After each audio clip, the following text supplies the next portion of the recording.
Sebelum kecelakaan. Sesudah kecelakaan. Tolong bang. Samsul, semoga kamu tidak kenapa-napa. Truk canter trondol gayor yang dikendarai Samsul melaju dengan kecepatan tinggi sambil oleng.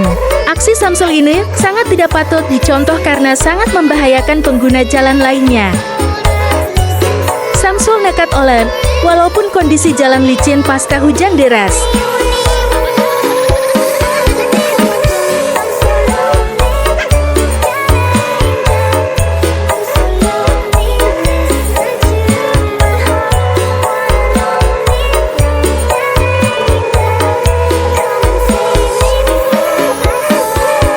Detik-detik truk Samsul kecelakaan menabrak truk yang sedang berhenti.